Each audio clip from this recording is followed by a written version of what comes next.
बिस्मिल्लाहिर्रहमानिर्रहीम। मैं इंट्रोडक्शन में नोट्स के ज़रिए आपका पाइथन का इंट्रोडक्शन दे चुका हूँ। पाइथन में जब भी हमने कोई चीज़ प्रिंट करनी होती है तो प्रिंट लिख के हम ब्रैकेट्स में डबल कोट्स के अंदर जो चीज़ लिखेंगे वो एज इट इज़ प्रिंट हो जाएगी। जैसे मैंने हेलो वर्ल्ड लिखने मैंने ये सिंटैक्स अप्लाई किया और उसने हेलो वर्ल्ड लिख दिया। अब हम वेरिएबल्स की बात करते हैं तो पाइथन में ये कोई सख्ती नहीं होती कि वेरिएबल्स के साथ आपने इंटीजर की डिक्लेरेशन करनी है, स्ट्रिंग की डिक्लेरेशन करनी है, बूल की डिक्लेरेशन करनी है। आपने direct a is equal to एक वैल्यू असाइन कर देनी है, किसी भी वेरिएबल का वैल्यू असाइन कर देनी है डायरेक्ट। जैसे मैं एक वेरिएबल ले रहा हूँ ए is equal to 3, B is equal to 3.4, C की वैल्यू मैं ले रहा हूँ स्ट्रिंग फॉर्म में, C is equal to A, D की वैल्यू ट्रू, ये बूल में ले रहा हूँ मैं। अब मैंने कोई भी वैल्यू प्रिंट करवानी है, मैं सीधा अगली लाइन में लिखूँगा प्रिंट ब्रैकेट्स में डबल कोट्स के बाहर, डबल कोट्स का इस्तेमाल हमने करना ही नहीं है, प्रिंट ए लिखूँगा। अब मैंने अगली वैल्यू प्रिंट करवानी है, प्रिंट सी की वैल्यू मैं प्रिंट करवाता हूँ, तो हमने डबल कोट्स का इस्तेमाल ही नहीं करना और वैल्यू प्रिंट होगी आगे ए। अब अगर हमने किसी डाटा टाइप, किसी वेरिएबल का डाटा टाइप फाइंड करना है कि ये इंटीजर वैल्यू है, फ्लोटिंग पॉइंट है या स्ट्रिंग है, तो हम टाइप फंक्शन का इस्तेमाल करते हैं। मैंने डी का फाइंड करना है तो मैं लिखूँगा टाइप डी, उसने लिख दिया वो देखो बूल। अब आगे बढ़ते हैं अरिथमेटिक्स की तरफ। पाइथन में आप सिंपली ए प्लस बी लिखे ना तो उसने जो दोनों की वैल्यूज़ हैं वो ऐड करके दे देनी है। इस वजह से कहते हैं कि पाइथन का सिंटैक्स बहुत इजी है। हम लिखते हैं प्रिंट ए प्लस बी, उसने आंसर दे दिया। अब आगे हम लिखते हैं प्रिंट ए माइनस बी, प्रिंट ए माइनस बी। जो मेन है ना अरिथमेटिक्स वो मैं आपको करके दिखा देता हूँ। प्रिंट ए माइनस बी और नेक्स्ट लाइन में प्रिंट ए मल्टीप्लाई बी। अब जब हम इसके आउटपुट निकालेंगे तो बिना किसी दिक्कत के आंसर आ गया। अब हम आगे चलते हैं कि जब हमने एक इंटीजर को और एक स्ट्रिंग को ऐड करना है तो हमें पहले इंटीजर को स्ट्रिंग में कन्वर्ट करना होगा स्ट्रिंग फंक्शन के ज़रिए। तो मैं लिखूँगा सी प्लस स्ट्रिंग ए, मतलब मैं स्ट्रिंग फंक्शन के ज़रिए ए को पहले स्ट्रिंग में कन्वर्ट करूँगा और फिर उसको वेरिएबल सी के साथ ऐड करूँगा, तो आंसर आ गया A3। अब हम आगे चलते हैं स्ट्रिंग्स की तरफ। स्ट्रिंग्स एक समझ लें डाटा स्टोरेज ही होती हैं, लेकिन ये बहुत ज़्यादा डाटा स्टोर कर सकती हैं, यानी पूरी लाइन और पूरा पैराग्राफ भी आप डाटा स्टोर करवा सकती हैं। मैं एक स्ट्रिंग क्रिएट कर रहा हूँ, ए is equal to double quotes में स्ट्रिंग लिखते हैं, मैंने लिखी है आई लव पाकिस्तान। अब मैं लिखूँगा प्रिंट ए, तो वैल्यू आ गई इसकी आई लव पाकिस्तान। अब अगर हमने इसके सारे लेटर्स को, यानी सबसे पहले मैं आपको ये बता दूं कि अगर हमने प्रूफ देखना है कि ये वाकई में स्ट्रिंग है, हम टाइप फंक्शन के ज़रिए देख सकते हैं, टाइप ए, तो आंसर आ गया स्ट्रिंग। अब अगर हमने इसके लेटर्स को अपर क्लास में कन्वर्ट, सबसे पहले तो हम ये जो ऊपर लिखा हुआ है ना इसको कमेंट आउट कर लेते हैं ताकि बाद में जाके इसका हमारी आउटपुट पे कोई फ़र्क ना पड़े। अब अगर हमने इसके लेटर्स को अपर क्लास में कन्वर्ट करना है, मतलब सारे अपर क्लास में हो, तो हम लिखेंगे ए डॉट अपर फंक्शन का इस्तेमाल करके इसको अपर क्लास में कन्वर्ट कर लेंगे। ये हो गया कन्वर्ट। अब हम चलते हैं वाइल लूप की तरफ। उसके लिए हम एक वेरिएबल ले लेते हैं, for example x is equal to 1, मतलब वाइल लूप में जो हम वेरिएबल लेते हैं उसका मतलब होता है कि यहाँ से वैल्यू स्टार्ट हो रही है। और वाइल x लेस देन और इक्वल टू 5, मैं कहता हूँ कि x इज़ इक्वल टू 1, मतलब 1 से वैल्यू स्टार्ट हो रही है और 5 तक वैल्यू जाएगी। सिंटैक्स में वाइल लूप जहाँ पे लिखते हैं वहाँ पे कोलन भी लगाते हैं। अब हम अगली लाइन में लिखेंगे प्रिंट x और x plus is equal to 1 लिख देंगे ताकि हर दफ़ा हर लूप में वो 1 में 1 का इजाफा कर दे। अब जब हम इसकी आउटपुट निकालेंगे तो वो आउटपुट में लिखेगा 1 2 3 4 एंड 5। उम्मीद है समझ आ गई होगी। अब हम इनको कमेंट आउट करते हैं और फॉर लूप की तरफ चलते हैं। फॉर लूप में बेसिकली रेंज का फंक्शन इस्तेमाल होता है। रेंज भी यही बताती है कि वैल्यू कहाँ तक जाएगी। अब हम फोर का सिंटैक्स ये होता है कि फोर लिखते हैं, फिर वेरिएबल का नाम लिखते हैं, फिर इन लिखते हैं और उसके बाद रेंज फंक्शन लगाते हैं, या फिर जो भी आपका डाटा टाइप हो पहले अगर आपने क्रिएट किया हुआ है तो उसमें उसका नाम लिख देते हैं, उसका रेफरेंस दे देते हैं। मैं लिख रहा हूँ फॉर आई इन रेंज 6, जो उसमें लिखा होगा ना वो इंक्लूड नहीं होगा, मतलब 6 से नीचे नीचे सारे प्रिंट हो जाएंगे। अब मैं लिखूँगा प्रिंट आई, इसमें भी कॉलन आएगा फॉर लूप के बाद। अब जब हम इसकी वैल्यू देखेंगे 0 से लेकर 5 तक उसने सारा प्रिंट कर दिया। अब हम इसको कमेंट आउट कर लेंगे और नेक्स्ट टॉपिक की तरफ मूव ऑन करते हैं। अब हमारा नेक्स्ट टॉपिक है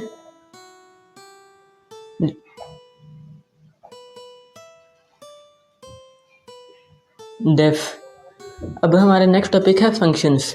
फंक्शंस को हम डेफ कीवर्ड से डिफाइन करते हैं और डेफ कीवर्ड के बाद हम अपना फंक्शन लिखते हैं और फंक्शन में ब्रैकेट्स के अंदर अब हम अपने एट्रीब्यूट्स लिखते हैं और उसके बाद कॉलन लगा देते हैं ब्रैकेट्स क्लोज करके।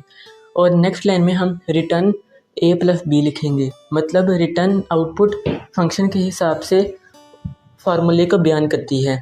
अब हमने रिटर्न a+b लिख दिया तो हम डेफ के नीचे n लिखेंगे, प्रिंट ब्रैकेट्स के अंदर हम लिखेंगे ऐड, और ऐड के अंदर हम लिखेंगे जिन नंबर का हमने सम करना है। मैं लिख लेता हूँ 3 और 4। तो जब हम इसके आउटपुट चेक करेंगे तो आउटपुट आ गई 7। अब थोड़ा सा आगे बढ़ते हैं। ये तो था सिंपल फंक्शंस। अब मैं अगर इसको थोड़ा कम्प्लेक्स कर दूँ, डेफ कीवर्ड लिखूँ, आगे लिखूँ एवरेज, यानी मैं कम्प्लेक्स से मेरा मुराद है कि मैं एक फंक्शन के बाद दूसरा फंक्शन लिखूँ और उसके बाद पहले फंक्शन को कॉल करूँ तो आउटपुट आ जाएगी। मैंने लिखा है डेफ एवरेज फंक्शन लिखा है और इसके अंदर एट्रीब्यूट्स लिखे हैं ए बी रिटर्न। अब हम इसका फार्मूला लिखेंगे a+b, जैसा कि आपको पता है इसका फार्मूला है दोनों को सम करके इनको 2 पे डिवाइड कर देना है, a+b डिवाइडेड बाय 2। अब हम अगला फंक्शन क्रिएट करेंगे ताकि आपको समझ आ जाए। डेफ कीवर्ड और आगे मैं लिख रहा हूँ ग्रीट करना है, ग्रीट मैसेज में प्रिंट कर रहा हूँ ग्रीट। यहाँ ये बताता चलूँ कि हम डिफ़ॉल्ट आउटपुट भी दे सकते हैं, मतलब ग्रीट में जहाँ एट्रीब्यूट लिखने हैं वहाँ पे ही हम आंसर भी लिख सकते हैं। जैसे मैं डायरेक्ट लिख रहा हूँ नेम इज़ इक्वल टू और आगे डबल कोट्स लगा के मैं लिख रहा हूँ हेलो वर्ल्ड, डबल कोट्स में मैं लिख रहा हूँ हेलो वर्ल्ड। अब हम कॉलन लगाएंगे और लिखेंगे नेक्स्ट लाइन में प्रिंट नेम, यानी जो एट्रीब्यूट है उसका रेफरेंस दे देना है। अब नेक्स्ट लाइन में मैं पहले फंक्शन को जो मैंने लिखा है एवरेज वाला उसको कॉल करूँगा, प्रिंट ब्रैकेट्स में एवरेज लिखूँगा और जिन नंबर की एवरेज निकालनी है वो लिख लूँगा। मैं निकालना चाहता हूँ 5 और 7 की एवरेज। और नेक्स्ट लाइन में मैं ग्रीट फंक्शन यानी दूसरे फंक्शन जो मैंने बनाया है क्रिएट किया है उसको भी कॉल कर रहा हूँ ग्रीट फंक्शन। तो जब हम इसके आउटपुट चेक करेंगे तो वो आंसर दीजिएगा 6 और हेलो वर्ल्ड। उम्मीद है आपको समझ आ गई होगी। अब हम नेक्स्ट टॉपिक की तरफ मूव ऑन करते हैं। सबसे पहले हम इसको कमेंट ऑन कर दें ताकि इसका हमारी आउटपुट पर आने वाली आउटपुट पर कोई फ़र्क ना पड़े। आगे हमने फंक्शन को डिफ़ाइन करने के 2 तरीके हैं, एक है डेफ कीवर्ड के जरिए, दूसरा फंक्शन है लैम्डा। मतलब हमने अगर स्केयर निकालना है ना तो हम लिखेंगे स्केयर वेरिएबल स्टोर करेंगे इज इक्वल टू का साइन लगा के लैम्डा फंक्शन लिखेंगे और जिस नंबर के ऊपर फंक्शन ऑपरेट होना है वो नंबर लिख के कॉलन लगाएंगे और फार्मूला लिख देंगे। जैसे मैंने लिखा square is equal to lambda number colon आगे नंबर स्केयर 2, मतलब नंबर का स्केयर ले लेना है, प्रिंट स्केयर 5। ये तो बहुत ही सिंपल है, उम्मीद है आपको समझ आ गई होगी। 5 का स्केयर आ गया 25। अब हम आगे चलते हैं डेफ स्केयर। अब अगला टॉपिक है हमारा एक्सेप्शन हैंडलिंग, कि अगर हमने किसी फंक्शन को गलत इनपुट दे दी है तो हमारा कोई एरर ना आए तो उसको करने के लिए हमें क्या करना चाहिए। मैंने एक फंक्शन क्रिएट किया है def square number, square function create किया है और नंबर। अब ट्राई जो है ना, ट्राई मैंने लिखा है, ट्राई ही वो कीवर्ड है जिसकी वजह से एरर नहीं आता। हम ट्राई लिखेंगे और प्रिंट में लिखेंगे वैल्यू। सबसे पहले जो हमने नंबर लिखना है ना उसको एज इट इज़ प्रिंट कर लेंगे, वैल्यू लिखेंगे हम और नंबर का हवाला दे देंगे नंबर। और नेक्स्ट लाइन में हम फार्मूला लिखेंगे स्केयर का फार्मूला, उसके लिए हम एक वेरिएबल क्रिएट कर लेते हैं स्केयर। अब हम स्केयर का वेरिएबल क्रिएट करके इज इक्वल टू का साइन लगा के फार्मूला लिखेंगे। नंबर जो वेरिएबल है वही आना चाहिए, स्पेलिंग मिस्टेक ना हो। नंबर, ये स्केयर का साइन डाला और 2। अब हम प्रिंट में लिखेंगे इन्वर्टेड कॉमास के अंदर स्केयर ऑफ इन्वर्टेड कॉमास के बाहर नंबर का हवाला देंगे नंबर, फिर हम इन्वर्टेड कॉमास के अंदर लिखेंगे is number of square of number is, फिर हम स्केयर का हवाला दे देंगे जो हमने स्केयर का फार्मूला लिखा है। अभी तक हमने इस फंक्शन को कॉल नहीं किया, अभी तक हमने सिर्फ फार्मूला क्रिएट किया है और फंक्शन क्रिएट किया है, फंक्शन को अभी कॉल करना बाकी है। अब हम लिखेंगे एक्सेप्ट, मतलब अगर हमारी कोई आउटपुट आ गई ना तो वो एरर नहीं देगा। एक्सेप्ट के नीचे जो भी लाइन प्रिंट होगी ना वही एज इट इज़ प्रिंट कर देगा। इस तरह हमारा ये होगा कि कोई एरर नहीं आएगा। मैं फॉर एग्जांपल एक लाइन क्रिएट कर लेता हूँ, यू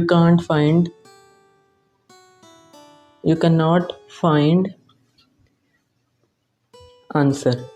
तो ये एक लाइन है, मतलब अगर एरर आ गया ना तो वो एरर नहीं देगा, वो नेम एरर नहीं देगा, ये लाइन क्रिएट कर लेगा, ये लाइन प्रिंट कर लेगा।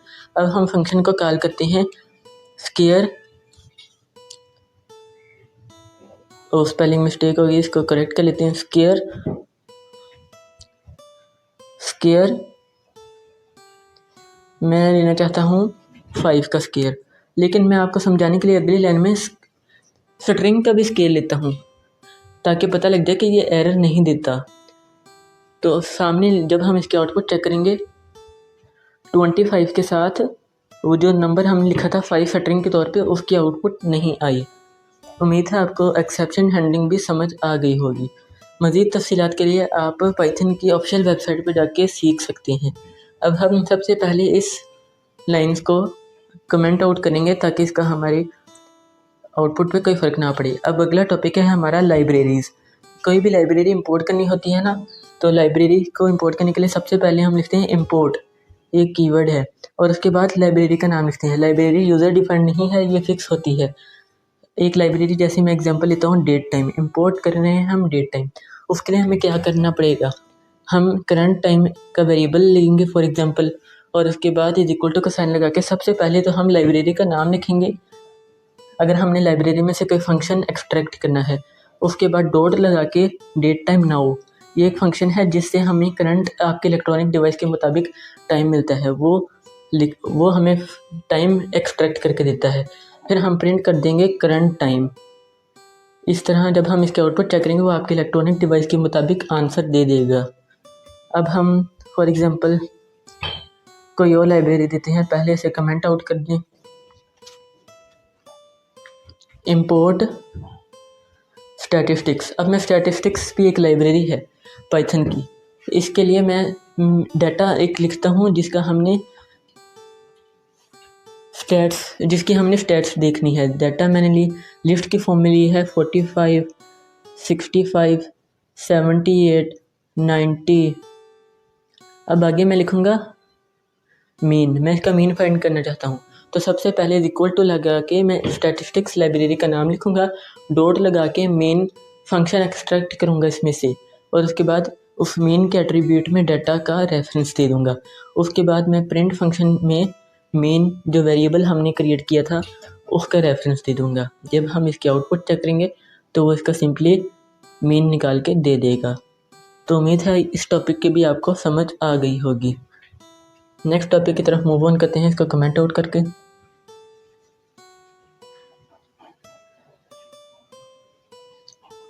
अब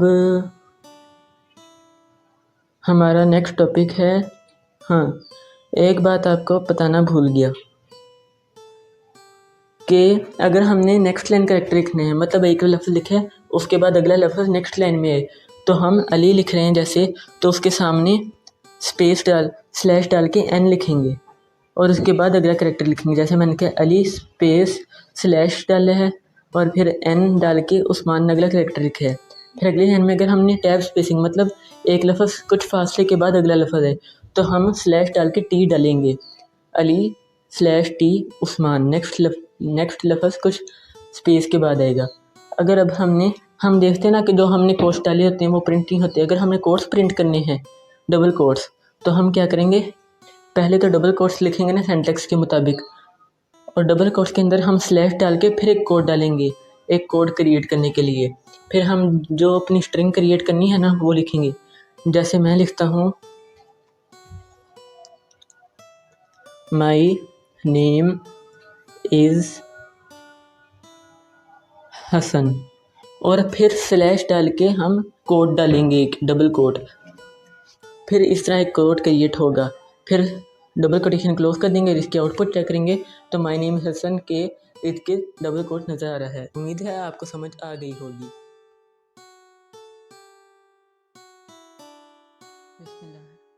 एक टॉपिक हमारा रह गया था डिक्शनरीज़ मैं क्रिएट करके दिखाता हूँ, फिर आपको साथ साथ समझाऊँगा भी।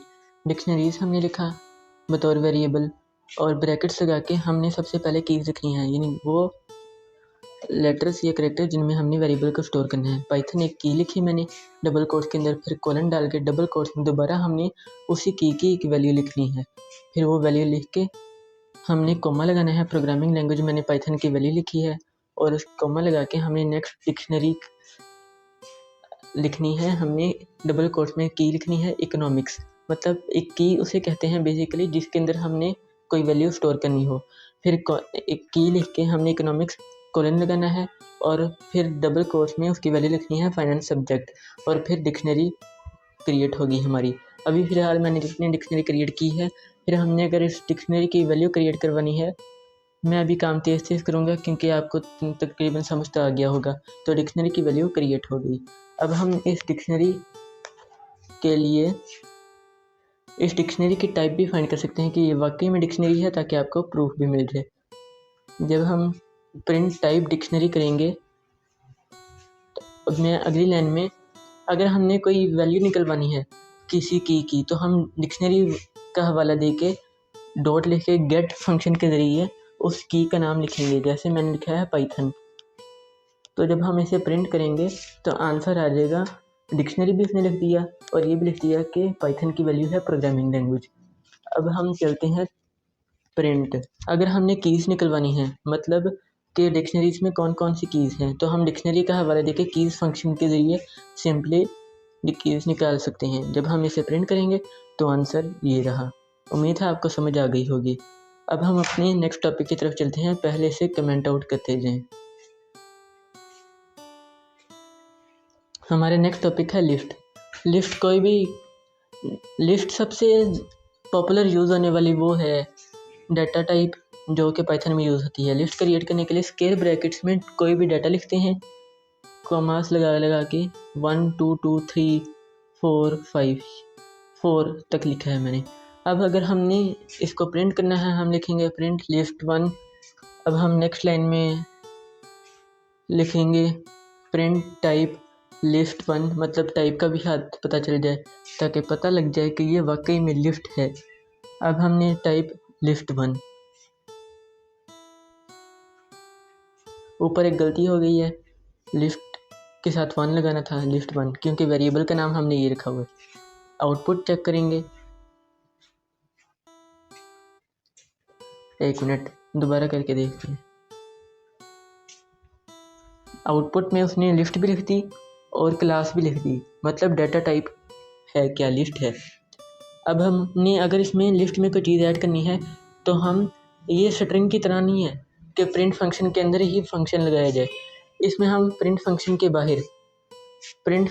बाहर हम लिस्ट 1 का हवाला देंगे, और अपेंड फंक्शन के ज़रिए हम डबल कोट्स में या डबल कोट्स के बगैर अगर इंटीजर वैल्यू है, हमारी इंटीजर वैल्यू है चूँकि, तो हमने 5 को अपेंड करना है इस लिस्ट में, तो हमने अपेंड किया। अब हम लिखेंगे प्रिंट लिस्ट 1। अब हम प्रिंट करेंगे तो आंसर में 5 का इजाफा हो जाएगा। अब अगर हमने इसमें से कोई चीज़ रिमूव करनी है,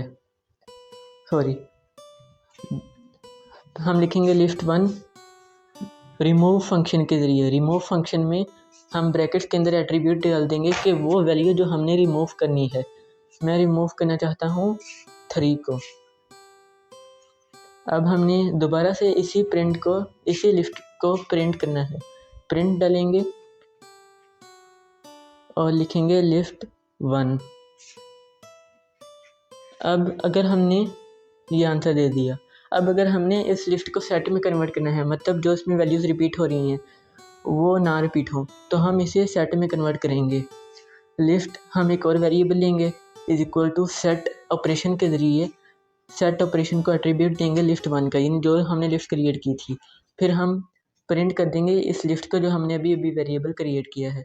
तो फिर जो ये लिस्ट है ये सेट में बदल जाएगी, जो उसमें वैल्यूज़ रिपीट हो रही हैं वो नहीं होंगी।